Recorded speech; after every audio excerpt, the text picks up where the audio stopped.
বিজেপিৰ বঙালী হিন্দু প্ৰেম এতিয়া ক'ত গ'ল?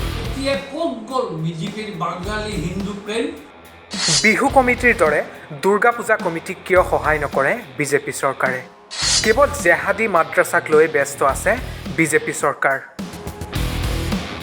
বৰাকৰ নেতা প্ৰদীপ দত্ত ৰয়ৰ হুংকাৰ হিমন্ত চৰকাৰক। মুছলমান হিন্দু বাঙালী একত্ৰিত হৈ হিমন্ত চৰকাৰৰ বিৰুদ্ধে যুঁজ দিয়া হ'ব। বৰাকৰ বঙালীৰ প্ৰতি বিজেপিৰ প্ৰেম নাইকিয়া হৈ গ'ল নেকি?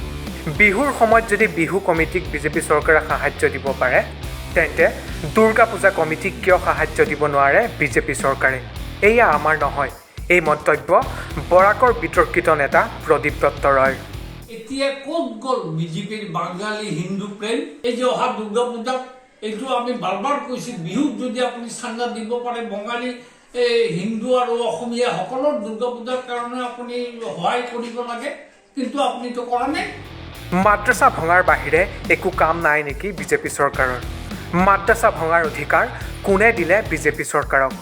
জেহাদী মাদ্ৰাছা এইবিলাক লৈ অসম চৰকাৰ আজিকালি ব্যস্ত হৈ থাকে আৰু একো কাম নাই।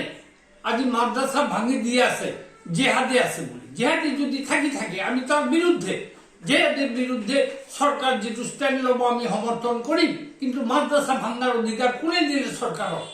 এই মাদ্ৰাছাটো তৈৰি হয় জনগণৰ পাব্লিকৰ পইচা। আজি এইটো ভাঙাৰ অধিকাৰ চৰকাৰৰ নাই। এতিয়া চৰকাৰ কৈ আছে বঙালীৰ মাদ্ৰাছা আমি বনাই দিম। কিয় বনাই দিব? তেতিয়াহ'লে ভাঙিছিলে কিয়? গতিকে অসমীয়া উগ্ৰ অসমীয়া জাতীয়তাবাদী আজি বিচাৰিছে গোটেই অসমত বঙালী হিন্দু আৰু মুছলমান চোৱা 1 কোটি মানুহ আছে, তেওঁলোকক কেনেকুৱা ইয়াৰ পৰা খেদাব পাৰি। এনেধৰণৰ প্ৰশ্ন উত্থাপন কৰি পুনৰ বিজেপি চৰকাৰৰ বিৰুদ্ধে সৰব হৈ উঠে বিতৰ্কিত নেতা প্ৰদীপ দত্ত ৰয়। 1 কোটি হিন্দু বাঙালীক খেদাৰ পৰিকল্পনা কৰিছে বিজেপি চৰকাৰে।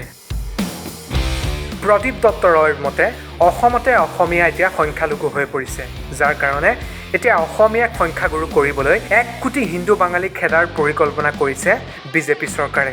এতিয়া অসমীয়া মানুহে সংখ্যালঘু হৈ পৰিছে।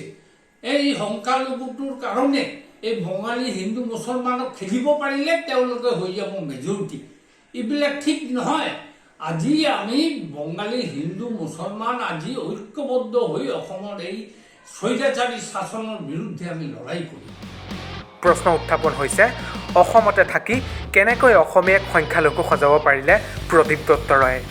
বিভিন্ন বিতৰ্কিত মন্তব্য কৰি চৰ্চালৈ অহা প্ৰদীপ দত্ত ৰয়ে এতিয়া পুনৰ ৰাজ্যবাসীৰ মনত সৃষ্টি কৰিছে চাঞ্চল্য আৰু বিভ্ৰান্তি। পৰৱৰ্তী সময়ত লক্ষণীয় হ'ব যে বিতৰ্কিত নেতা প্ৰদীপ দত্ত ৰয়ৰ প্ৰশ্নৰ প্ৰত্যুত্তৰত কি ক'ব মুখ্যমন্ত্ৰী হিমন্ত বিশ্ব শৰ্মাৰ চৰকাৰে। News desk report, fifth pillar.